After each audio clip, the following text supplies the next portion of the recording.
السلام عليكم ورحمة الله وبركاته. وعليكم السلام ورحمة الله. الحمد لله وكفى وسلام على عباده الذين اصطفى أما بعد. আজকের এই অনুষ্ঠান গুরুত্বপূর্ণ অনুষ্ঠান, আসলেই গুরুত্বপূর্ণ, এতে কোনো সন্দেহ নেই। আজকে যে বিষয়বস্তু, সে বিষয়বস্তুর উপরে যে আলোচনা হয়েছে, প্রচুর আলোচনা হয়েছে। মুহাদ্দিস আব্দুল লতিফ সাহেব সুন্দরভাবে বিষয়টি উত্থাপন করেছেন, আর খতিব সাহেব আরো সুন্দরভাবে এর উপরে আলোচনা করেছেন। কোরআন হাদিসের দৃষ্টিতে বলতে গেলে বাকি নেই কিছু। তারপরেও আজকের এই গুরুত্বপূর্ণ বিষয় আমাদের সকলের জন্য গুরুত্বপূর্ণ, গোটা মুসলিম বিশ্বের জন্য গুরুত্বপূর্ণ, গোটা পৃথিবীর সব মানুষের জন্য গুরুত্বপূর্ণ। কেননা কোরআন, রমজান মাসে কোরআন তেলাওয়াত, এই বিষয়টি, কোরআন তেলাওয়াত, কোরআন চর্চা, কোরআন এ বিষয়ে হাদিস আলোচনা হয়েছে। হাদিসগুলো আপনারা বলেছেন। নবী পাক সাল্লাল্লাহু আলাইহি ওয়াসাল্লামের যে প্রসিদ্ধ হাদিস, খায়রুকুম মান তাআল্লামাল কোরআন ওয়া আল্লামাহু, তোমাদের মধ্যে সবচেয়ে ভালো যিনি কোরআন শিক্ষা করেন এবং অন্যকে শিক্ষা দেন। এই হাদিসটি এর ব্যাখ্যা বিশ্লেষণ অনেক ব্যাপক চারটি ভাগে ভাগ করা যায়। মান তাআল্লামাল কোরআন ওয়া আল্লামাহু, প্রথম ভাগ হলো যে কোরআন শিক্ষা, শব্দ শিক্ষা, নজরানা শিক্ষা, তেলাওয়াত শিক্ষা, যে শিক্ষা করে এবং অন্যকে শিক্ষা দেয়। আল্লাহ নবী সাল্লাল্লাহু আলাইহি সাল্লাম বলতেছেন সবচেয়ে সেরা, সবচেয়ে ভালো। এর চেয়ে আরো ভালো দ্বিতীয় পর্যায়ে যদি কোরআন শরীফের অর্থ শিক্ষা করে এবং সেই অর্থ অন্যদেরকে শিক্ষা দেয়, তাহলে এটা দ্বিতীয় ধাপে আরো বেশি ভালো। আর তৃতীয় ধাপে কোরআনের বিষয়বস্তু শিখলো এবং যে আমল করে এবং অন্যকে আমল করতে উদ্বুদ্ধ করে, আমল শিক্ষা দেয়, তাহলে আরো ভালো। আর চতুর্থ হলো যে ব্যক্তি কোরআন চর্চার জন্য, তেলাওয়াতের জন্য, অর্থ বোঝার জন্য, আমল করার জন্য বিষয়টি সত্যিকার অর্থে দাওয়াতের মিশন নিয়ে নিজে প্রচার করলো এবং অন্যদেরকে প্রচার করতে শিক্ষা দিল। এই চারটে ধাপে সবচেয়ে ভালো, সবচেয়ে ভালো, সবচেয়ে ভালো, আরো ভালো, আরো ভালো, আরো ভালো। যেহেতু কোরআন শরীফের নাজিল হওয়ার মূল উদ্দেশ্য আল্লাহ রাব্বুল আলামিন পবিত্র কোরআনে জানিয়েছেন যে বোঝার জন্য, আমল করার জন্য। ওয়ালাকাদ ইয়াসসারনাল কোরআন লিযিকর ফাহাল মিন মুদ্দাক্কির, আমি কোরআনকে সহজ করে দিয়েছি, কোরআনকে সহজ করে দিয়েছি পাঠ করার জন্য, তেলাওয়াত করার জন্য, বোঝার জন্য। আছে কি কেউ এটা গ্রহণ করবে? অতএব কোরআন শরীফ মূল উদ্দেশ্য হলো আল্লাহ তাআলার বাণী, তেলাওয়াতের অর্থ, এখানে আল্লাহ কি বলেছেন জানা এবং সেইটা মানা, মূল উদ্দেশ্য এটা। অতএব মূল উদ্দেশ্য যদি সফল হয়, আল্লাহ কি বলেছেন সেটা যদি মানুষ বুঝতে পারে, তাহলে আমল করতে সহজ হয়। আমরা দেখি জুমার নামাজের খুতবাতে খতিব সাহেব যখন আরবিতে খুতবা দেন, মুসল্লিরা ঝিমায়, অর্থ বোঝে না, যার কারণে তখন মাথা ঝিমায়। একটাই কারণ, যে ইমাম সাহেব যে খুতবা দিচ্ছেন এর বিষয়বস্তু তারা বুঝতে পারে না।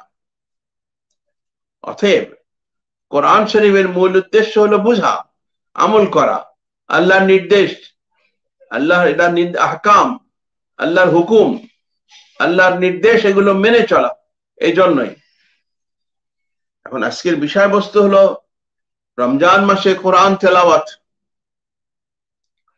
কোরআন শরীফ বুঝে পড়লে বেশি সওয়াব, এতে কোনো সন্দেহ নেই।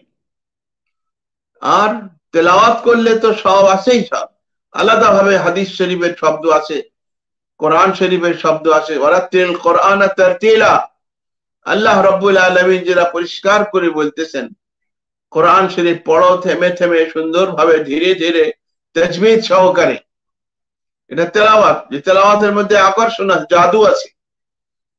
তেলাওয়াতের মধ্যে জাদু আছে। যে কোনো মানুষ ইখলাসের সাথে যখনই তেলাওয়াত করবে, তার একটা প্রভাব পড়বেই পড়বে। যতদূর সেই শব্দ যাবে, ততদূর সবকিছু, গাছপালা, বৃক্ষলতা, কীট পতঙ্গ ওই তেলাওয়াতকারীর জন্য সাক্ষী হিসাবে থেকে যাবে হাসরের মাঠে।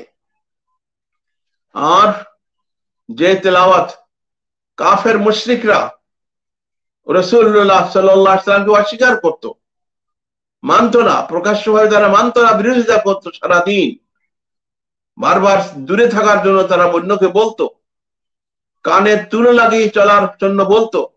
অথচ রাতের বেলায় সেই বড় বড় কাফের মুশরিক আবু জাহাল, সাইবা, ওতবা, এরা সব রাত্রে গোপনে গোপনে ধীরে পালিয়ে পালিয়ে যে রাসূলুল্লাহ ইসলামের তেলাওয়াত শুনতো। অন্যরা সকালবেলা যখন সারা রাত তেলাওয়াত শোনার পরে ভোরে যখন চলে যায়, একে অপরের সাথে দেখা হলে, ব্যাপার কি, তুমি এখানে কেন? আরে ব্যাপার কি, তুমি এখানে কেন? আর আসা হবে না, এখানে আর আসবো না, এই আর আসবো না, আর আসবো না। অথচ প্রত্যেক রাত্রে আবার আসে, লোভ সামলাতে পারে না। তেলাওয়াতের মধ্যে এমন আকর্ষণ আছে, তেলাওয়াতের মধ্যে নবী পাক সাল্লাল্লাহু আলাইহি সাল্লামের তেলাওয়াত দারুণ আকর্ষণীয় ছিল। কাফের মুশরিকরা বিভিন্ন সময় রাসূলুল্লাহ সাল্লাল্লাহু আলাইহি সাল্লামের কাছে বিভিন্ন প্রশ্ন নিয়ে পাঠিয়েছে, প্রতিনিধি পাঠিয়েছে। প্রতিনিধি যে নবী পাক সাল্লাল্লাহু আলাইহি সাল্লামের সাথে কথা বলেছেন, অল্প তেলাওয়াত শোনার পরে মন গলে গেছে, ইসলাম গ্রহণ করেছে। বহুবার এমন ঘটনা ঘটেছে। কাফের মুশরিকরা পাঠিয়েছে কাউকে রাসূলুল্লাহ সাল্লাল্লাহু আলাইহি ওয়াসাল্লামের কাছে একটা প্রস্তাব নিয়ে, যাওয়ার পরে সে রাসূলুল্লাহ ইসলামের তেলাওয়াত শুনে তার চেহারা বদলে গেছে, মন বদলে গেছে, ইমানের রূপ। যখন ফেরত এসছে তখন কাফেররা বলছে, ব্যাপার কি, তোমার চেহারা তো অন্যরকম হয়ে গেছে। তার অর্থ রাসূলুল্লাহ সাল্লাল্লাহু আলাইহি ওয়াসাল্লামের তেলাওয়াত এত জাদু মিশ্রিত, এত আকর্ষণীয় ছিল।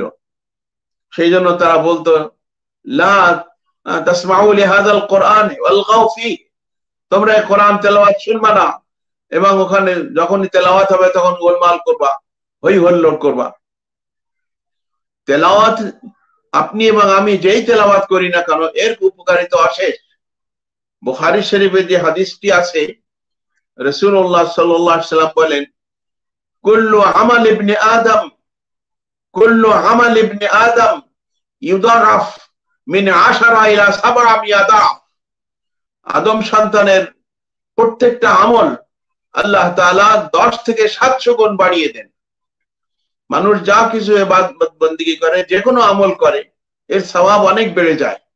হাদিস, একাধিক হাদিস আলোচনা করেছেন মুহতারাম আলোচক বৃন্দ। মান ক্বারা হারফাম মিন কিতাবিল্লাহ ফালাহু হাসানা ওয়াল হাসানা বিআশরি আমসালিহা লা আকুলু আলিফ লাম মিম হারফুন বাল আলিফুন হারফুন ওয়া লামুন হারফুন ওয়া মিমুন হারফুন, আও কামা ক্বালা নবী সাল্লাল্লাহু আলাইহি ওয়াসাল্লাম। একটি হরফ তেলাওয়াত করলে একটি হাসানা, যেটা 10 গুণ বেড়ে যায়, মানে 10টা নেকি। এই হাদিস শরীফে এখানে আল্লাহ রাসূল বলতেছেন, আলিফ লাম মিম বললে একটা নয়, 3টে। আর বুখারী শরীফের ওই হাদিসে বলা হচ্ছে, প্রত্যেক আদম সন্তান যা কিছু করবে, যে কোনো আমল করবে, কমসে কম 10 গুণ তো পাবেই, আর ঊর্ধ্বে 700 গুণ। অর্থাৎ ব্যক্তি হিসাবে, আন্তরিকতা হিসাবে, ইখলাস হিসাবে, পদ্ধতি হিসাবে, যার মধ্যে যত উন্নত আছে, তাকওয়া হিসাবে, পদ্ধতিগতভাবে যত ভালোভাবে আদায় করতে পারবে, আমল বেড়ে যাবে। 10 কোথায় 10, আর 100, 200, 500, 600, 700।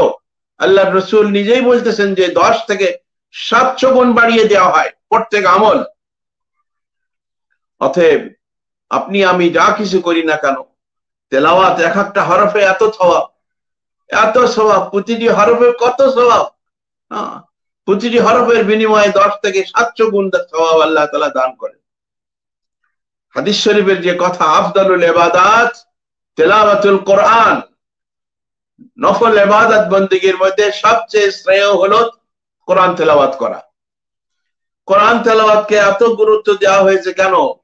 অল্প পরিশ্রম বেশি উপার্জন, অল্প পরিশ্রম বেশি সওয়াব। কোরআন তেলাওয়াত করতে সহজভাবে তেলাওয়াত করা যায়, আর এর সওয়াব অনেক গুণ বেশি পাওয়া যায়, অনেক বেশি সওয়াব পাওয়া যায়। সেই জন্য এই কোরআন তেলাওয়াতের প্রতি গুরুত্ব আরোপ করা হয়েছে। ইতিহাস চর্চা করলে, হাদিস চর্চা করলে, মুহাদ্দিসিন, তাবিঈন, তাবে তাবিঈন, আকাবিরিনদের জীবনী চর্চা করলে দেখা যায় রমজান মাস যখন এসছে সব বাদ দিয়ে তেলাওয়াতে মশগুল হয়ে যেতেন। নিজেরা তেলাওয়াত করতেন, নিজের ছেলে মেয়েদেরকে তেলাওয়াত করতে বলতেন, বিবি বাচ্চাদের তেলাওয়াত করতে বলতেন, এবং পরিবারের মধ্যে তেলাওয়াতের জন্য কম্পিটিশন, পুরস্কার ঘোষণা করতেন যে রমজানে যারা বেশি তেলাওয়াত করবে রমজান শেষে তাদেরকে এই পুরস্কার দেওয়া হবে। অতএব বুজুর্গানে দিন, কেবার, সালফে সালেহিন, এদের জীবনীতে দেখা গেছে রমজান যখন এসছে সব প্রোগ্রাম ক্যান্সেল, সব প্রোগ্রাম ক্যান্সেল, প্রোগ্রাম শুধু তেলাওয়াত, কোরআন তেলাওয়াত, তেলাওয়াত, তেলাওয়াত, তেলাওয়াত। একমাত্র তেলাওয়াত, এটাই বড় ইবাদত রমজান মাসের জন্য। সব বাদশাহ দিয়ে তেলাওয়াতে মশগুল থাকা, যেহেতু অল্প পরিশ্রম, অনেক সওয়াব, বেহিসাব সওয়াব, অতুলনীয় সওয়াব, অকল্পনীয় সওয়াব। আল্লাহর নৈকট্য লাভ পাওয়া যায়, শাফাআত রাসূল পাক সাল্লাল্লাহু আলাইহি ওয়াসাল্লামের শাফাআত পাওয়া যাবে।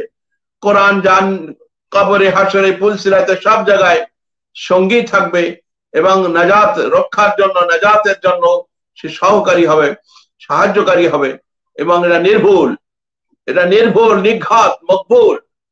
অতএব ইখলাসের সাথে, আন্তরিকতার সাথে যারা তেলাওয়াত করবে তাদের পরিণাম, তাদের সওয়াব, তাদের আমল অনেক বেশি।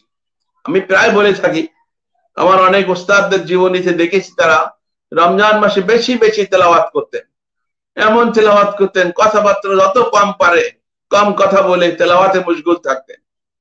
ঢাকা বিশ্ববিদ্যালয়ের ডক্টর ইসহাক মরহুম, আমি ওনার অধীনে গবেষক ছিলাম, এমফিল গবেষণা করেছিলাম।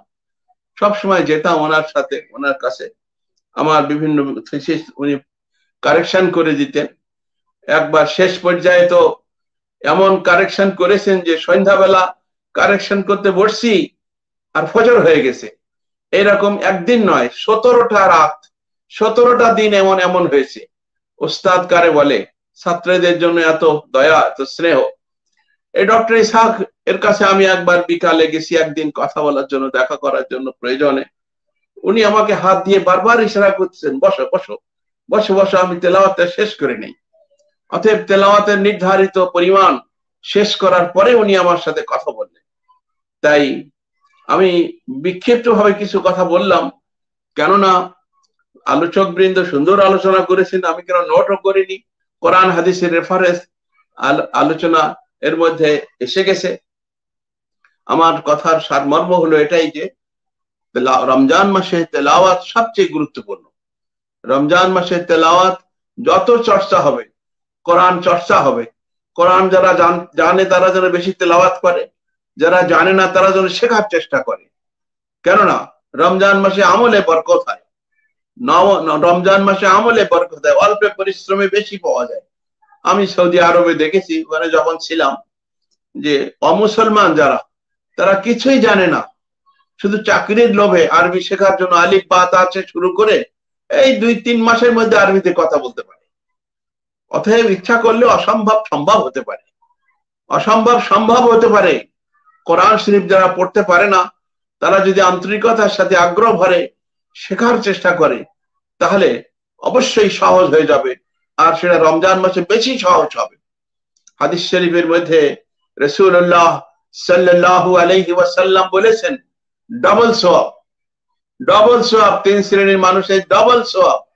এক শ্রেণী, তার মধ্যে হলো এই যে কোরআন শরীফ পড়তে পারে না, এটকে আটকা যায়, স্পষ্ট সুন্দরভাবে পড়তে, তারপরেও তেলাওয়াত করে, আটকা যায় তারপরেও পড়ে, এই জন্য 1 গুণ, আর তেলাওয়াতের জন্য আরেক গুণ, ডাবল সওয়াব, ডাবল সওয়াব। তাই যারা রমজান মাসে কোরআন শরীফ পড়তে পারেন, যারা অধিক তেলাওয়াত করতে হবে, আল্লাহ যেন আমাকেও তৌফিক দান করেন। আর যারা পড়তে পারেন না, শেখার চেষ্টা করেন। এই 1 মাসের জন্য যথেষ্ট শেখার জন্য। যে কোনো মানুষ, নারী পুরুষ, যে কোনো মানুষ যাই তেলাওয়াত করবে সহজ হয়ে যাবে, আল্লাহ সহজ করে দেবেন।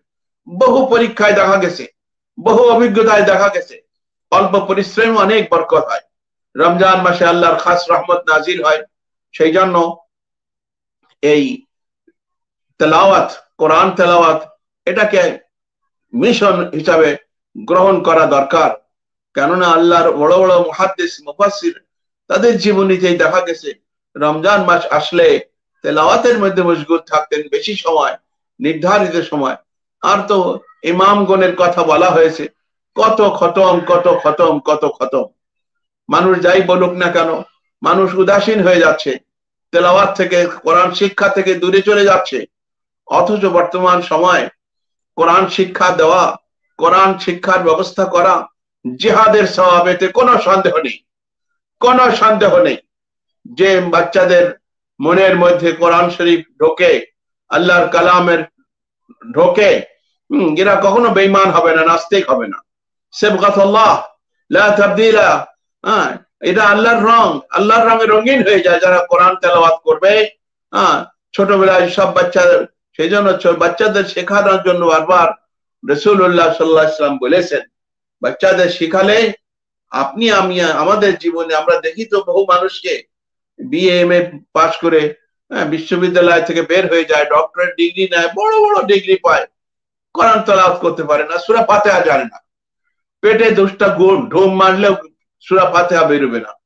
তার মানে কত অভাব আমাদের দেশে, শিক্ষা ব্যবস্থার খারাপ অবস্থা।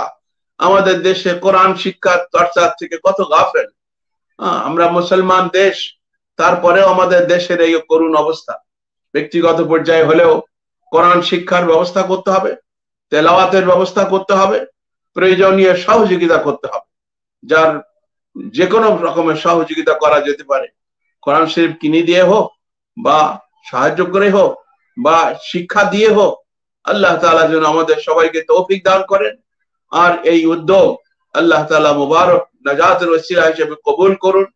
আজকে যারা অতিথিবৃন্দ এবং আয়োজক বৃন্দ এই ব্যবস্থা করেছেন, আমি দোয়া করি আল্লাহ তাআলা সবাইকে মকবুল বান্দা হিসেবে কবুল করুন, এবং কোরআন তেলাওয়াতের প্রতি আরো আগ্রহ বাড়াতে পারে, সেই জন্য আল্লাহ তাআলা আমাদের সবাইকে তৌফিক দান করুন। সুবহান রাব্বিকা রাব্বিল ইজ্জাতি আম্মা ইয়াসিফুন ওয়া সালামুন আলাল মুরসালিন ওয়ালহামদুলিল্লাহি রাব্বিল আলামিন ওয়া আখিরু দাওয়ানা আলহামদুলিল্লাহি রাব্বিল আলামিন। আসসালামু আলাইকুম ওয়া রাহমাতুল্লাহি ওয়া বারাকাতুহু। ওয়া আলাইকুম আসসালাম।